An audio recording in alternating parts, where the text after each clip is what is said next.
ಅನಿಕೇತನ ಸೇವಾ ಟ್ರಸ್ಟ್ ವತಿಯಿಂದ ಆಗಸ್ಟ್ 29ರ ಸಂಜೆ 6 ಗಂಟೆಗೆ ನಗರದ ಕುವೆಂಪು ರಂಗಮಂದಿರದಲ್ಲಿ ಛತ್ರಪತಿ ಶಿವಾಜಿ ಮಹಾರಾಜ್ ಎಂಬ ಅದ್ಭುತ ಐತಿಹಾಸಿಕ ನಾಟಕವನ್ನು ಆಯೋಜಿಸಲಾಗಿದೆ ಎಂದು ಟ್ರಸ್ಟ್ನ ಅಧ್ಯಕ್ಷ ಎಚ್.ಬಿ. ರಮೇಶ್ ಬಾಬು ಹೇಳಿದರು. ಇಂದು ಸುದ್ದಿಗೋಷ್ಠಿಯಲ್ಲಿ ಮಾತನಾಡಿದ ಅವರು, ನಮ್ಮ ಟ್ರಸ್ಟ್ 2009ರಿಂದ ಶಿಕ್ಷಣ, ಸಂಸ್ಕೃತಿ ಹಾಗೂ ಹಲವಾರು ಕಾರ್ಯಕ್ರಮಗಳನ್ನ ಮಾಡಿಕೊಂಡು ಬಂದಿದೆ. ನಮ್ಮ ಟ್ರಸ್ಟ್ 2009ರಿಂದ ಶಿಕ್ಷಣ, ಸಂಸ್ಕೃತಿ ಮತ್ತು ಸೇವಾ ಕಾರ್ಯದಲ್ಲಿ ತೊಡಗಿದೆ. 2014ರ ವಾಯ್ಸ್ ಆಫ್ ಕರ್ನಾಟಕ, 2015ರಲ್ಲಿ ಶಿವಾಜಿ ನಾಟಕ, 2017ರ ಸರಿಗಮಪ ವಿಜೇತರ ಗಣೇಶೋತ್ಸವ, ಇನ್ನು ಪುರಂದರ ಪ್ರಭಾಕೃತಕ್ ಹಾಗೆ ಅಮರ ಕಾರ್ಯಕ್ರಮಗಳಂತಹ ಅನೇಕ ಕಾರ್ಯಕ್ರಮಗಳನ್ನ ಮಾಡಿದ್ದೇವೆ. ಇನ್ನು ಕೊರೋನಾ ಮತ್ತು ನೆರೆ ಸಂದರ್ಭದಲ್ಲಿ ಸೇವಾ ಕಾರ್ಯವನ್ನ ಮಾಡಿದ್ದೇವೆ ಎಂದರು.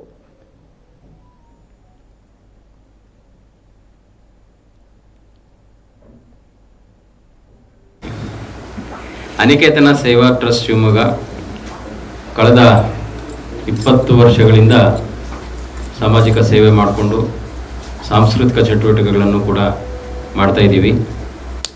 ಆ ಪ್ರಯುಕ್ತ ಇವತ್ತು ವೇದಿಕೆ ಮೇಲೆ ಅನಿಕೇತನ ಸೇವಾ ಟ್ರಸ್ಟ್ನ ಅಧ್ಯಕ್ಷರಾಗಿರ್ತಕ್ಕಂಥ ಎಚ್.ಬಿ. ರಮೇಶ್ ಬಾಬು ಅವರಿದ್ದಾರೆ.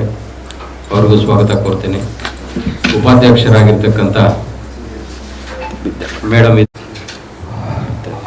ಎಲ್ರಿಗೂ ನಮಸ್ಕಾರ. ಮತ್ತೊಮ್ಮೆ ನಿಮಗೆಲ್ಲ ಸ್ವಾಗತ ಬಯಸ್ತಾ, ಅನಿಕೇತನ ಸೇವಾ ಟ್ರಸ್ಟ್ನ ಈ ಒಂದು ಸಾಂಸ್ಕೃತಿಕ ಕಾರ್ಯಕ್ರಮ ಹಮ್ಮಿಕೊಳ್ತಾ ಬರ್ತಿದೆ.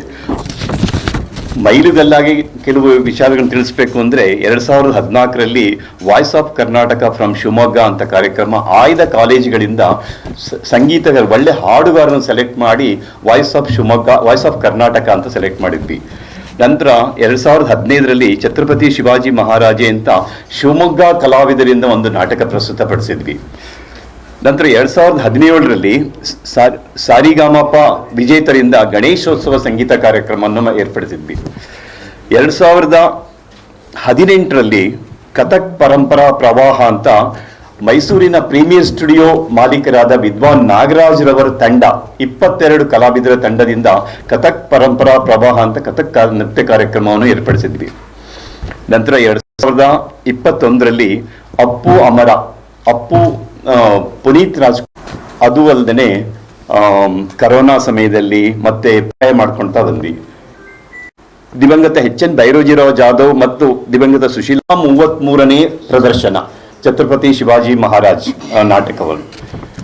ಹೀಗೆ ಇಷ್ಟು ವರ್ಷಗಳ ಕಾರ್ಯಕ್ರಮಗಳ ಜೊತೆ ಇನ್ನು ಮುಂದೆ ಸಹ ಹೀಗೆ ಸಾಂಸ್ಕೃತಿಕ ಚಟುವಟಿಕೆಗಳನ್ನು, ಸೇವಾ ಚಟುವಟಿಕೆಗಳನ್ನು ಮುಂದುವರಿಸಿಕೊಂಡು ಹೋಗುವಂಥ ಒಂದು ಉದ್ದೇಶ ನಮ್ಮಲ್ಲಿದೆ.